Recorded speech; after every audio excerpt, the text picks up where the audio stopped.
원합니다.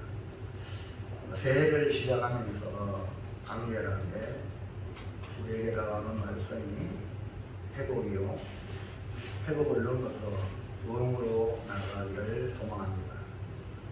회복을 넘어 부흥으로 나아가기 위해서는 무엇보다 중요한 것이 하나님이 하시려 한다는 거죠.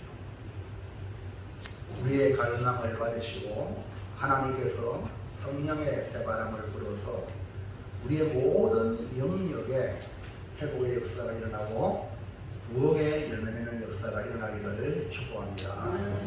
본문은 이 절망적인 상황에서 회복의 환상을 보여주는 사건입니다. 우리는 보통 뭔가 기미가 보여야 되지 않겠느냐라고 생각하는데 그거는 인간적인 발상이고요. 하나님의 말씀은 완전히 절망일 때 그때 소망을 얘기하는 것이 하나님의 말씀인 것이죠. 에스겔은 제사장의 아들로 태어나 제사장의 사역을 하다가 포로로 잡혀가서 제사장은 성전에서 하나님께 제사하는 일을 해야 되는데 포로로 잡혀가고 성전이 무너져 내리니까 할 수가 없어서 그냥 제사장, 말로만 제사장이죠. 근데 하나님 그를 불러가지고 하나님 말씀을 전하는 선지자로 사명을 부여해 주셔서 에스겔서를 기록하게 된 것입니다. 특별히 에스겔은 포로로 잡혀가서 그 이스라엘 성도들과 이스라엘 백성과 함께 원한을 받으면서 하나님 주신 말씀을 받아서 전하는 거죠. 오늘 우리로 말하면 전쟁에서 말한다면 종군, 전쟁에 나가서 말씀을 전하고 위로하는 종군, 목사 이렇게 표현하면 되겠죠. 에스겔서 1장 1절에 한번 볼까요? 시작.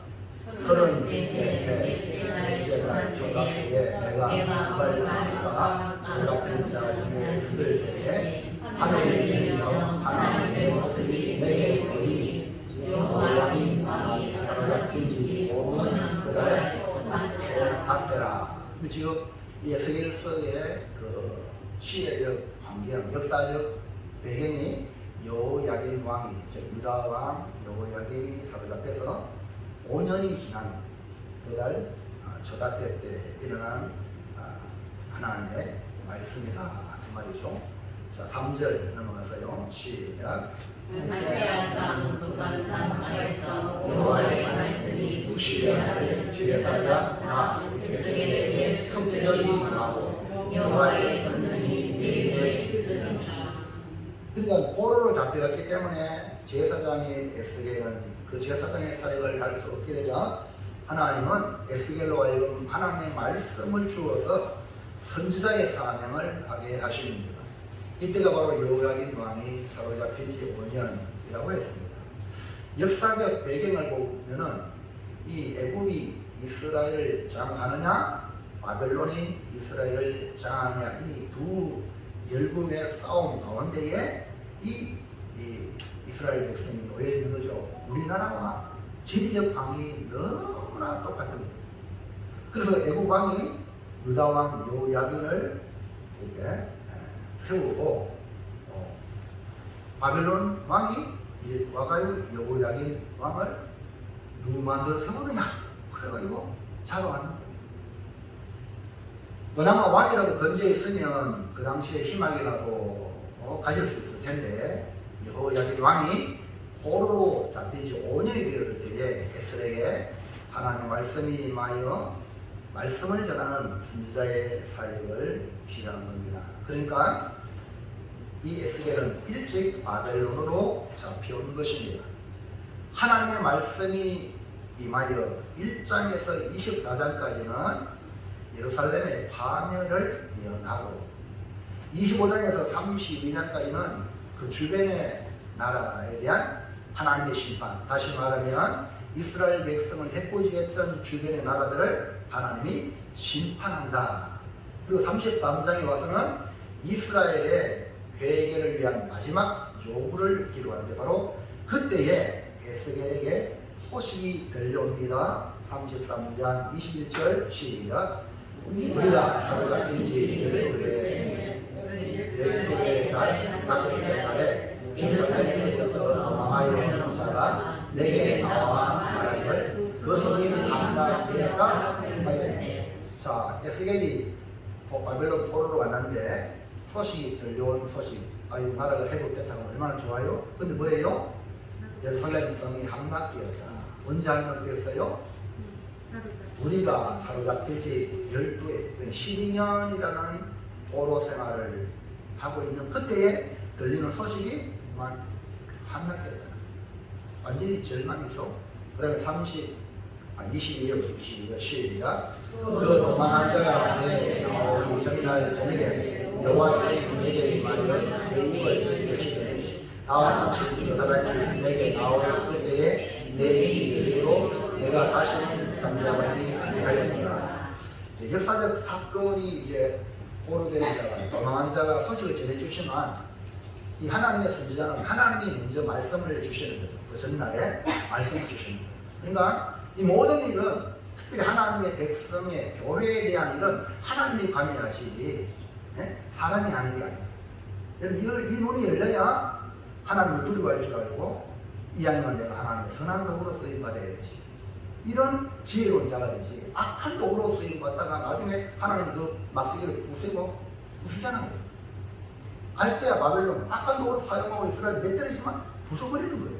그럼 우리는 선한 도구로 사용받도록 기도하시기를 바랍니다. 그래서 12년째 그나마 좋은 소식이 들려야 되는데 완전히 절망의 소식이 들렸지만 이미 에스겔은 전날에 말씀을 받았기 때문에 왜 망했느냐? 바벨론이 힘이 왔으니까 망이 아니에요. 이스라엘 백성 자체가 하나님께 범죄해서 망한 거예요. 그거를 지금 에스겔은 말씀을 전하는 거예요. 오늘 여러분 이 강단이 무슨 강단이냐? 세상이 저래가지고 코로나가 나라에서 이럴 때 그거는요 현상이에요. 실상은 우리가 하나님의 바로 쓸 게 아닙니까? 예배당 문을 닫아야겠다. 하나님이 예배 안 받는 거예요. 그 마음이 시커먼데 속이. 그리고 하나님이 이런 현상을 통해서 이 한국교회에 지금 보여주는 거예요. 이걸 여러분이 깨달아야 내가 가슴을 치고 하나님께 진짜 예배자가 되어야 되지. 아무도 예배하지 않는 그때 나는 예배자가 되어야지. 이런 열망이 우리 안에 있게 되는 거죠. 바로 이 에스겔이 이 하나님의 말씀을 받았기 때문에 이스라엘에서 한 명이라도 돌아오도록 말씀을 전하는 사명을 하는데 바로 이러한 때에 하나님은 보세요. 에스겔에게 환상의 골짜기로 인도합니다. 그래서 오늘은 마른 뼈들이 살아나라는 제목으로 절망 중에 하나님이 회복케 하시는 이 마른 뼈들이 살아나는 환상을 보고 우리의 눈이 회복을 넘어 부흥을 바라보는 축복의 주인공이 되시기를 축원합니다. 자, 오늘 첫 번째 볼까요? 첫 번째 시작. 이스라엘의 실상을 보이는 환상과 그 의미는 무엇입니까? 바벨론의 포로로 잡혀가 있던 이 에스겔 선지자에게 환상을 보여주시는데 그 환상의 골짜기로 인도했는데 이게 뭐냐? 1절 보세요. 1절 시작.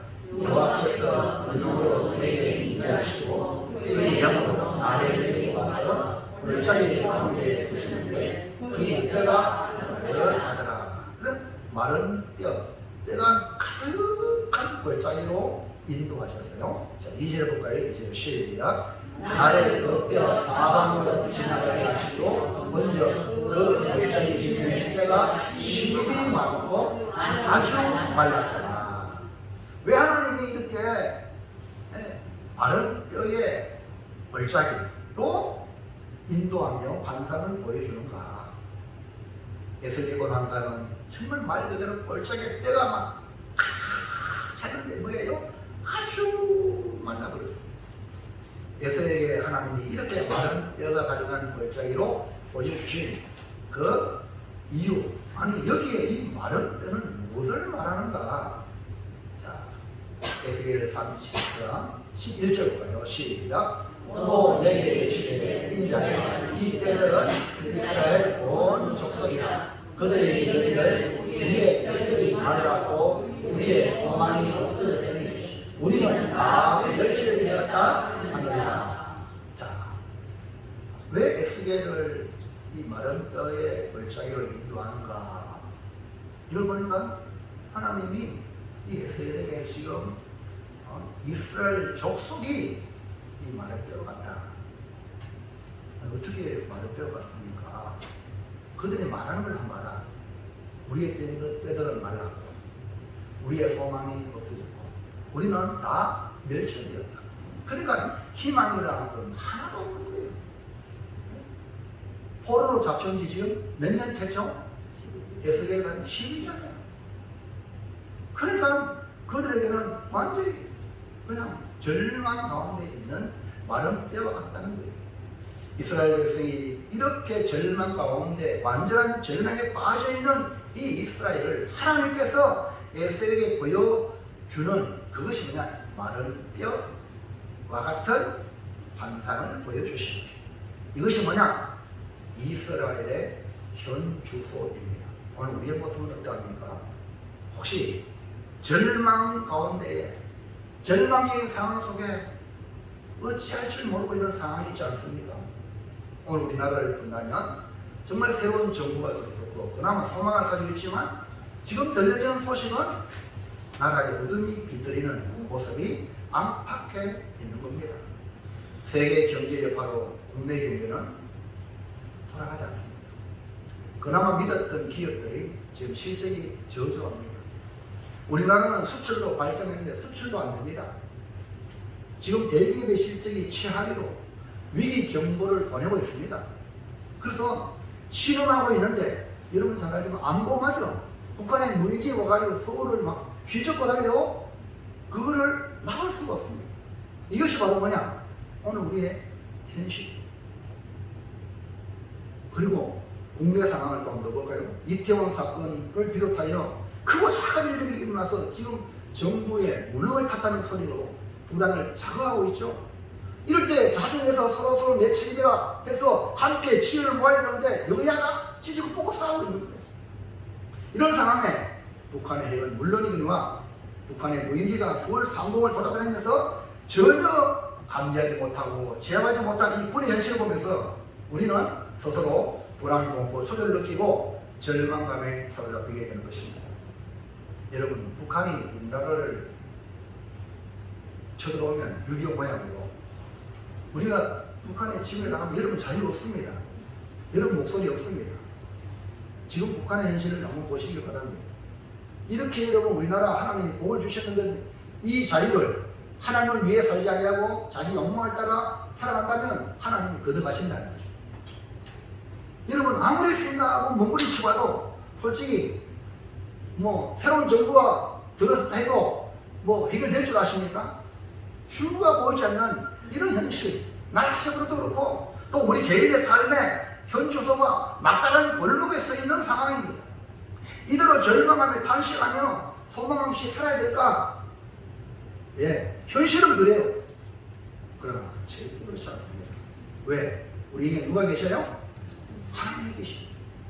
하나님의 말씀이 있기 때문에 에스겔은 제사장에서 하나님의 말씀을 전하는 선지자로 지금의 상황이 왜 이렇게 되었는지 백성들에게 선포하고 있습니다.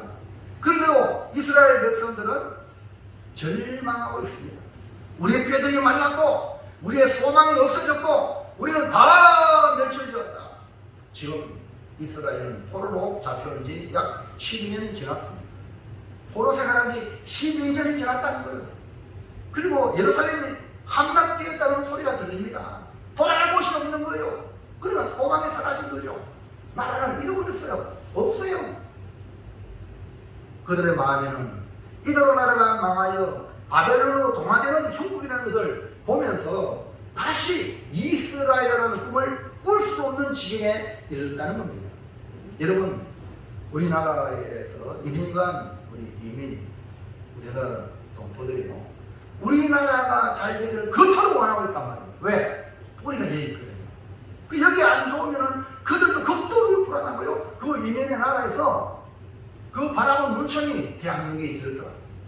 일이 되겠습니까? 그러니까 이 나라 잘 되기 위해서 여러분 어려울 때 외환위기 있을 때 그 이민자들이 막 금을 보내고 돈을 보내오고 우리나라 잘 돼야 되니까. 여러분 지금 우리나라가 잘 돼야 될 줄로 믿습니다. 그런데 사람의 힘으로 되는 게 아니에요. 하나님이 하셔야만 될 줄로 믿습니다. 이렇게 이들이 스스로 절망, 소망이 없죠. 절망 상태입니다. 그럼 그렇다고 우리 절망해야 되냐? 하나님을 믿는 백성은 현실이 그렇다고 거기에 따라가면 안 되는 거예요. 하나님이 계시고 하나님 말씀이 선포되면 거기에 뭐가 있냐? 소망이 있는 것입니다. 그래서 이 강단이 하나님 말씀한 전에가 미래가 있고 소망이 있는 거죠. 인간의 말을 전하면 소망이 없습니다. 분명 아브라함은 하나님 말씀을 쫓아갔어요. 그런데 쫓아가서 가나안 땅에 왔잖아요. 10년이 지나도 아니 자식을 주겠고 정말 많은 백성을 주겠다고 말씀했는데 10년이 지나도 아무런 소식이 없는 거예요. 그래서 인간적인 방법으로 아내 사라의 말을 듣고 애굽에서 데려왔던 하가를 통해서 내 무덤에 아이를 낳아라. 하가도 아이를 낳았어요. 그 아이가 이스마엘입니다. 아브라함은 이스마엘 아들 낳았으니까 가정이 행복하겠죠? 절대 인간적인 방법으로 만들면 행복할 수 없습니다. 도리어 갈등이 정복하고 하갈이 주인을 노릇하니까 사라가 죽을 지경인 거죠. 그래서 쫓아내고 가정이 완전히 분지박살나는 그런 상황입니다. 그런 가운데 하나님도 아브라함을 대하지 않는 14년 동안 침묵하셨어요. 고개를 돌리십니다.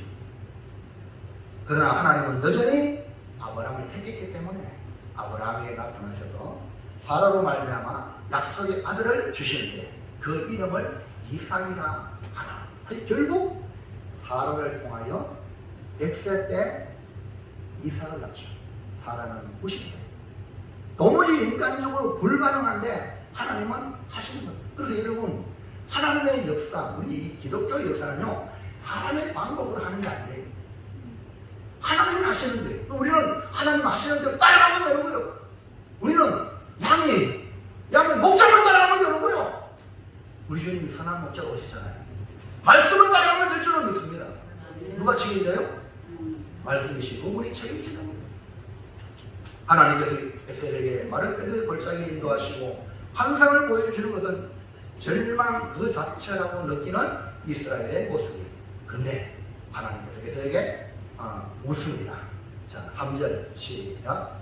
그가 내게 이르시되 인자야 이 뼈들이 능히 살 수 있겠느냐 하시고 내가 대답하되 주 여호와여 주께서 아시나이다. 하나님은 묻거든요. 에스겔은 정말 지혜로운 사람이고요. 믿음의 사람이에요. 인자야 이 뼈들이 살겠느냐. 아이고 바싹 말랐는데 보통 정하는 것은 모르겠어요. 아이고 뭐라고 하나 말하시라고 그래요. 죽었는데 뭐 살겠습니까? 이렇게 나오니 보통 우리 모습이에요. 근데 보세요. 에스겔이 뭐라고 했어요? 주께서 아시나요. 여러분을 판단하고 결정하지 마십시오. 분명히 완전히 말랐어. 죽었어. 안 돼. 그러면 안 된다는 말 하지 말라. 왜 여러분이 결정합니까? 왜 여러분이 하나님이십니까? 하나님 계시잖아요. 주께서 아시나요? 주님 알아서 하십시오. 아멘입니까? 이것이 바로 믿음이에요. 교회 다니면서 왜 이런 말을 하려고 해요? 이건 믿음 없다는 증거거든요. 하나님께 맡기란 말입니다. 하나님 눈 뜨고 거의 눈 뜨고 지금 보고 있단 말입니다. 살아계신단 말입니다. 그런데 에스겔 보세요. 얼마나 지혜로운 대답, 믿음의 말입니다. 오늘 우리는 쉽게 안 된다, 못한다, 있을 수 없다! 단언하는데 그거는 자기가 하나님이 되고자 하는 이런 죄성이 우리 안에 강하기 때문에 그런 거예요. 오늘 에스겔처럼 주께서 아십니다. 이렇게 대답하시기 바랍니다. 뭐예요? 가능성을 열어놓으라. 에스겔이 바로 이것이 믿음이에요. 그런데 이 마른 뼈가 살아납니다. 진짜로 상상할 수 없는 일이 벌어지는 겁니다. 여러분 신앙은요 때때로 상식을 뛰어넘습니다. 전능하신 하나님을 믿는 신앙인에게는요 불가능한 없다는 거죠. 왜? 나에게는 불가능하지만 하나님에게는요 가능하니까 믿음으로 말하는 거예요. 말씀으로 천지를 창조하신 하나님, 말씀으로 병자를 고치신 예수님 아닙니까? 마른 뼈가 살아날 수 있습니다. 불가능해 보이지만 가능으로 나아갈 수 있단 말입니다. 하나님께서 하시려면 이 올 한 해 분명히 회복을 넘어 부흥의 기적이 일어날 줄로 믿고 주님을 바라보는 믿음의 성도가 되시기를 축원합니다. 여러분 가정도 자녀들도 절망에서 삶 망에서 왔더라도 거기에 절망만 보지 말고 하나님이 말씀하시면 새롭게 회복된다는 꿈을 보시기를 축원합니다. 둘째로 시작. 이스라엘이 어떻게 살아갑니다. 이스라엘 혈주소가 절망의 상태이고 말 그대로 절망이에요. 바로 이때 에스겔에 보여주신 마른 뼈들의 환상을 통해 살리시는 하나님의 역사를 봅니다. 마른 뼈에 왔던 이스라엘을 어떻게 살리십니까? 1번 시작.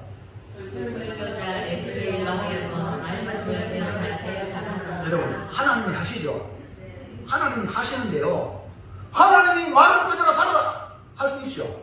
그래 안 해요. 설교자 에스겔을 통해서 말씀합니다. 오늘 하나님이 직접 나타나면 여러분 좋겠죠. 여러분 구약의 이스라엘 백성이 모세를 통해 하나님 말씀 받았잖아요.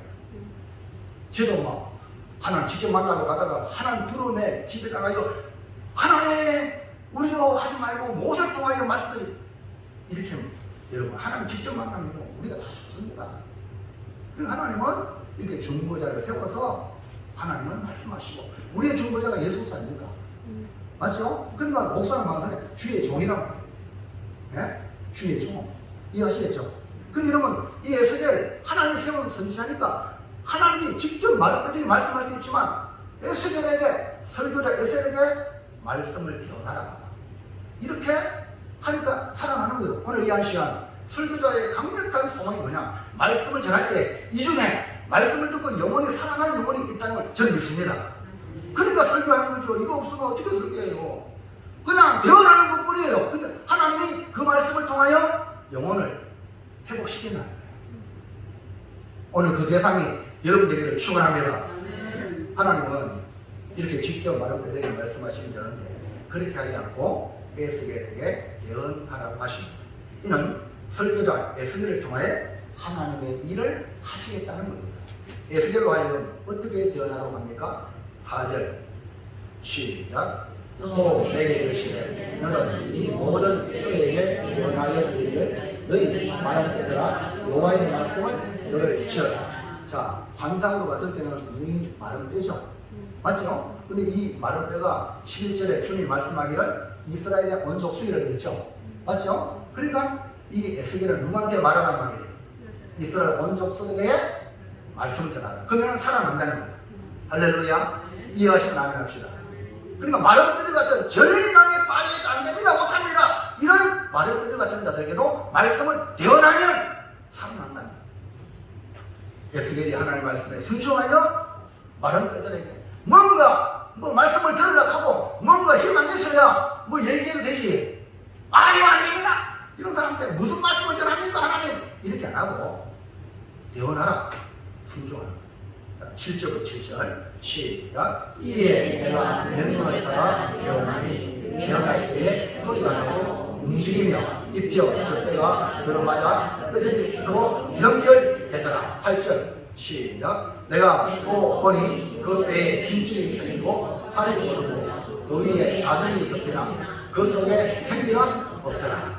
여기 보세요. 마른 뼈들 소망이 없는 절망이 있는 상황이 있는데 하나님 말씀을 대언하니까 여러분 솔직히 에스겔에게도 아니 마른 뼈들에게 무슨 말합니까? 살아있는 사람한테 말도 안 되는데 맞죠? 이렇게 할 수 있는데 대언하라! 그러니까 이 에스겔은 믿음을 가지고 대언하는 건데 앞에 설교하는 사람은 믿음을 가지고 설교해야 돼. 네? 아이고 저도 안 합니다. 아이고 농촌교회요. 막 연세 드시고 그냥 막 안 됩니다. 이렇게 하면요 끝나는 거예요. 근데 대언하라는 거예요.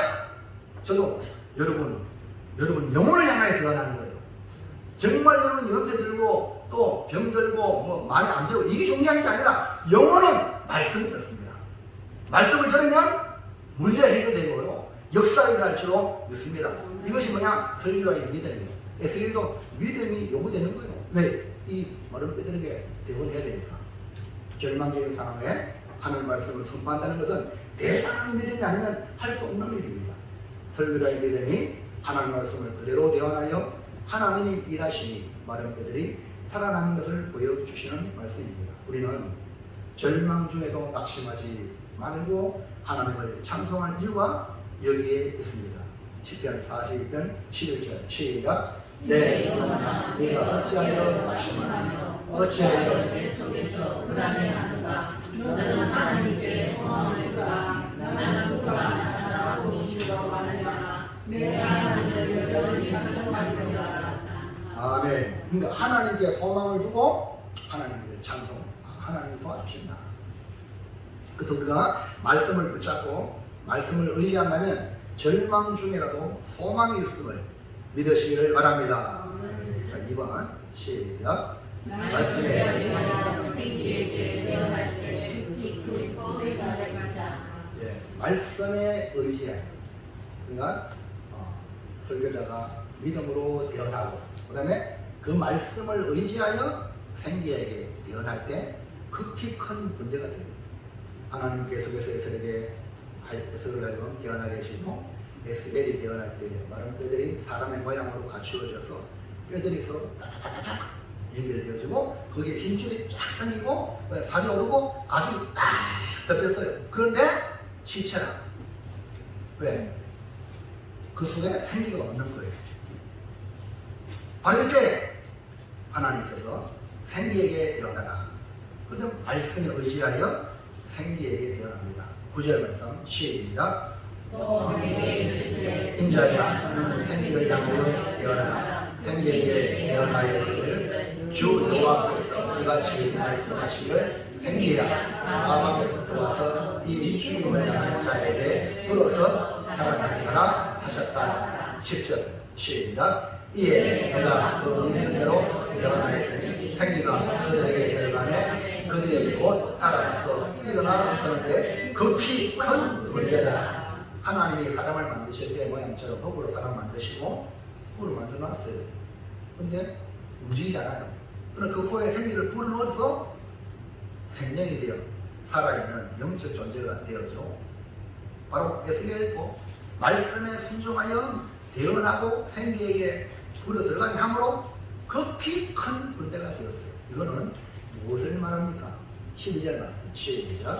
그러므로 너는 대언하여 너희에게 이르기를 주 여호와께서 이같이 말씀하시기를 내 백성들아 내가 너희 무덤을 열고 너희로 거기에서 나오게 하고 이스라엘 땅으로 들어가게 하리라. 엄밀같이 무덤이라는 것은 이 바벨론이라는 포로에 갇혀있는 이 갇혀있는 이들을 무덤을 열고 이스라엘 땅 고국으로 돌아오게 하겠다.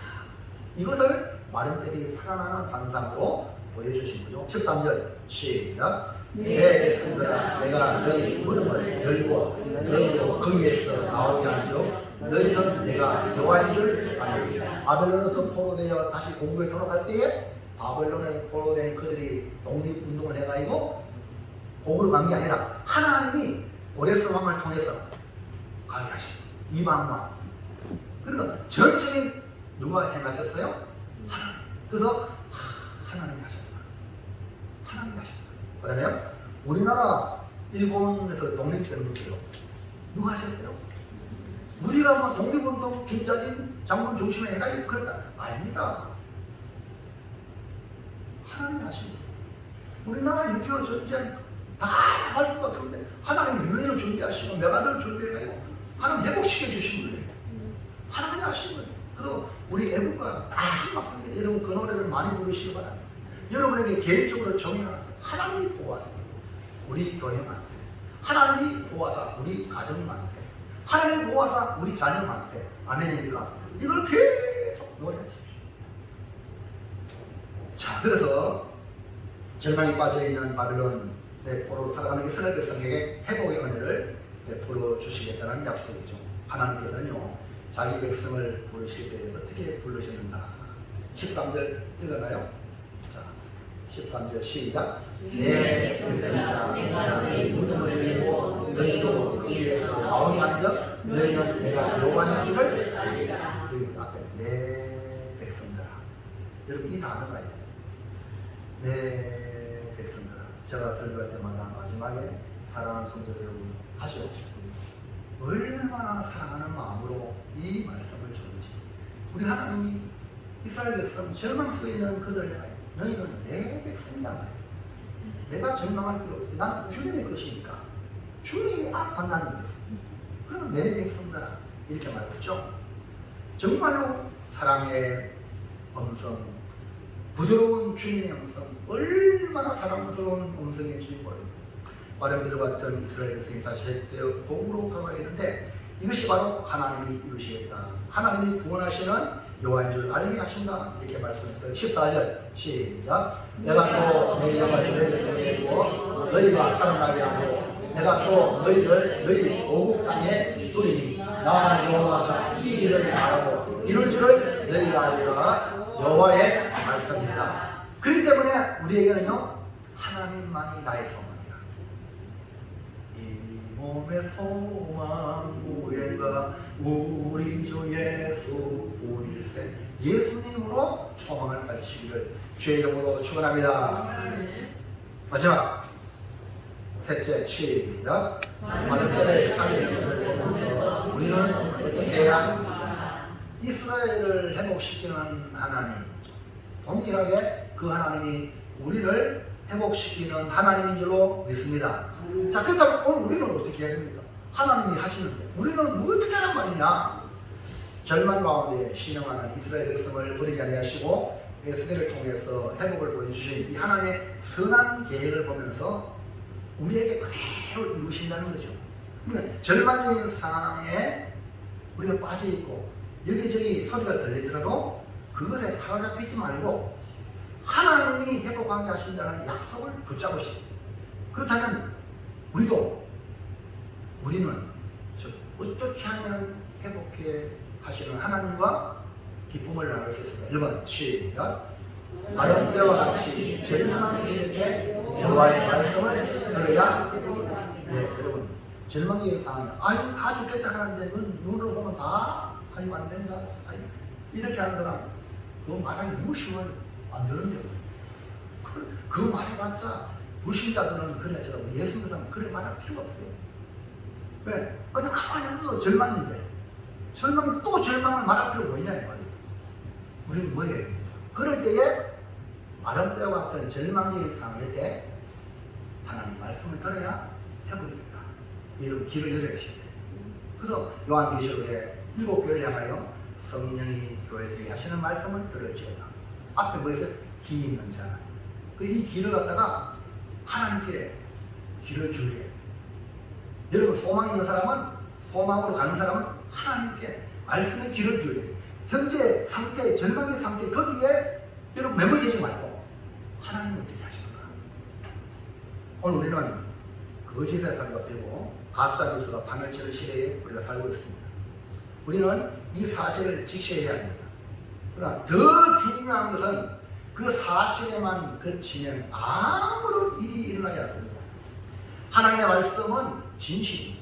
진실로 나가야 됩니다. 사실에서 진실로 나가야 됩니다. 하나님은 이 일을 어떻게 하시는가를 바라보는 믿음이 필요합니다. 에스겔에게 주신 하나님의 말씀이 뭡니까? 4절 말씀 시작. 또 내게 이르시되 너는 이 모든 뼈에게 예언하여 이르기를 너희 마른 뼈들아 여호와의 말씀을 들을지어다. 자, 마른 뼈에게 예언하라고 그랬죠. 에스겔이 하나님의 말씀을 전하죠. 그럼 이 마른 뼈가 누구를 했어요? 이스라엘의 온 족속에 그랬잖아. 그러니까 여러분들이 대언의 말씀, 하나님의 말씀을 대언할 때 말씀을 들으시기 바랍니다. 그 사람이 절망에서 소망으로 나가요.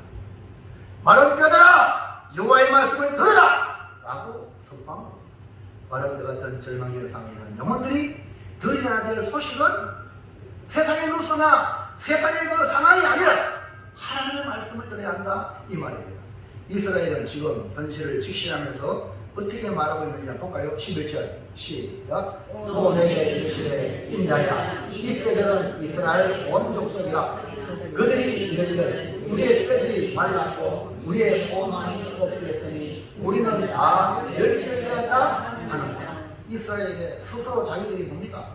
뼈들이 말랐고 우리의 소망이 없어졌고 우리는 다 멸종되었다. 한마디로 말하면 절망 그 자체. 그런데 그 절망 그 자체에서 하나님은 예수님에게 백성들에게 대언하라. 뭐 말입니까? 여호와의 말씀을 들을지어다 라고 선포하고 있습니다. 이 말씀대로 말했던 같이 소망 없고 멸절된 것 같지만 그래도 하나님의 말씀을 들어야 한다 이 말입니다. 누구에게 소망이 있을까요? 말씀을 듣는 자에게 소망이 있는 겁니다. 오늘 우리가 절망을 말하고 불안을 말할 때 여러분들은 하나님의 말씀을 듣고 소망을 말하고 회복을 말하고 믿음을 말하는 성도들 되시기를 주님의 이름으로 축원합니다. 2번 시작. 여호와의 말씀을 들은 사람은 성령의 생기를 받아야 회복합니다. 예, 일단 말씀이 중요해요. 그 다음에 그 말씀을 역사하시는 성령님이 중요해요. 성령의 생기. 말씀을 들은 마름들이 서로 연결돼요. 따닥따닥따닥. 그리고 힘줄 생기고 살이 오르고 가죽이 덮였죠. 사람의 모양은 같이 없어. 그러나 그 속에 생기가 없기 때문에 움직일 수 없는 거야. 교회에 나와서 예수 믿는 성도라고 말하지만 움직이지 않아. 말씀을 해도 봉사 안 해. 못 움직여. 뭐 힘이 있어 움직이지. 그런데 성령의 능력 받으면 사람 역사할 줄은 있습니다. 그래서 말씀 받고 그리스도 인이 되어져서 이제 성령의 능력으로 주의를 하는 겁니다. 자, 9절 보세요. 시작. 또 내게 이르시되 인자야 너는 생기를 향하여 깨어나라. 생기에게 깨어나야 되기를 주 여호와께서 이같이 말씀하시기를 생기야 사방에서부터 와서 이 죽음을 당한 자에게 불어서 살아나게 하라 하셨다 하라. 살아나게 하는 것은 바로 생기의 역사죠. 10절 시작. 이에 내가 그 명령대로 깨어나였더니 생기가 그들에게 들어가매 그들이 곧 살아서 일어나 서는데 급히 큰 문제들 바로 이 생기 성령의 역사. 그래서 바로 하나님의 백성이 군대가 되는 겁니다.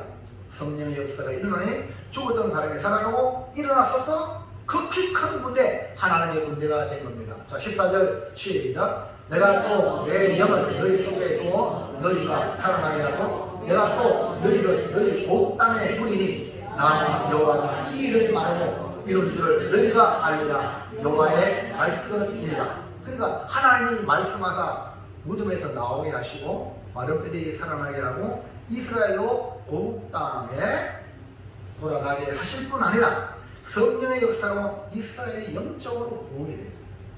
영적으로 부흥이 되는 그런 일들을 하시겠다는 겁니다. 말씀이 앞서가고 성령의 역사가 따라갑니다.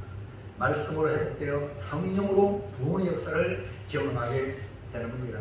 말씀으로 이 땅에 오셔서 십자가에서 우리의 구속을 이루신 예수님과 함께 동시에 아버지와 아들로부터 나오는 성령이 오순절에 임하자 폭발적인 복음의 역사가 일어나 예루살렘을 넘어 온 유대와 사마리아와 땅끝까지 오늘 이 고멜 골짜기까지 복음이 전해져서 교회가 설치되는 걸 믿으시기 바랍니다. 누가 역사하셨어요? 성령이 역사하십니다. 복음을 전하고 우리는 복음을 전하고 성령의 역사에서 부흥으로 나가게 된다는 겁니다. 오늘 우리에게 필요한 것이 뭡니까? 말씀과 함께 성령의 역사가 필요합니다. 말씀을 듣고 모양 갖추었지만 움직이는 것은 바로 성령의 생기가 극히 큰 군대가 되게 하신다는 겁니다. 우리가 예수의 좋은 군사가 되기 위해서는 이처럼 성령의 생기 날마다 주여 성령의 충만을 주시옵소서 구해야 할 것입니다. 자, 스가랴 4장 6절 시작. 만군의 여호와께서 말씀하시되 이는 힘으로 되지 아니하며 능력으로 되지 아니하고 오직 나의 영으로 되느니라. 예수님께서도 하늘의 성천 하시기 전에 아버지 약속하신 것을 기다리라 이렇게 말씀했죠. 그것이 뭡니까? 사도행전 1장 4절 시작. 사도와 함께 모이사 그들에게 공부하여 이르시되 예루살렘을 떠나지 말고 내게 들은 바 아버지께서 약속하신 것을 기다리라. 5절 시작. 요한은 물로 세례를 베풀었으나 너희는 연단이 못되어 성령으로 세례를 받으라 하셨느니라. 뭡니까? 아버지의 약속하신 것 성령이. 자 8절 시작. 오직 성령이 너희에게 임하시면 너희가 권능을 받고 예루살렘과 온 유대와 사마리아와 땅 끌고 내 정인이 되라 하십니다. 보세요. 어떻게 주님의 정이 됩니까? 오직 성령이 우리에게 임하시면. 여러분, 그 회복은 하나님이 하십니다. 하나님이 하시도록 우리가 말씀을 듣고 성령을 사모하는. 우리는 절망에 빠져 있더라도 회복해 하시는 하나님이 계시면 희망이 있습니다. 회복은 무엇을 이루십니까? 회복은 하나님의 말씀과 성령의 역사를 이루어집니다. 그래서 여러분이 이 시간에 말씀을 받아들여요. 그리고 그 말씀을 붙들고 성령의 강력한 임재를 기도하시고, 그러면 성령이 그 말씀을 통해서 우리를 회복해 만들고 부흥케 만들고, 그걸 그분이 하세요. 우리가 하는 줄 아는, 우리가 하는 게 아니에요. 그렇기 때문에 여러분, 주의 말씀을 들으시길 바랍니다. 오늘 이렇게 주의 이름 올라오는 여러분, 뭐 하러 왔습니까? 하나님 예배하러 왔죠. 하나님 예배 최고의 아름다운 말씀을 드립니다. 말씀을 듣지 않고 그냥 사람 구경했다가 가면요, 이건 아무것도 아니에요. 그래서 여러분 말씀을 붙들고, 그 다음에 그 말씀을 받아서 성령의 강력한 임재를 구하여서 회복을 넘어 부흥으로 나가는 거죠. 그러면 이 한 해 회복의 은혜와 부흥의 역사를 경험하게 될 것입니다. 자, 이제 결단합니다. 시작. 마른 뼈들이 살아난다. 마른 뼈와 같이 절망해질 때 설교의 선포된 말씀을 듣고 순종하여 성령의 능력을 받아 예수님의 좋은 의사가 되겠습니다. 회복은 누가 하신다고요? 누가 하신다고요? 그렇기 때문에 하나님 말씀을 듣고 성령을 사모하시기를 주의 이름으로 축원합니다. 기도합니다. 하나님,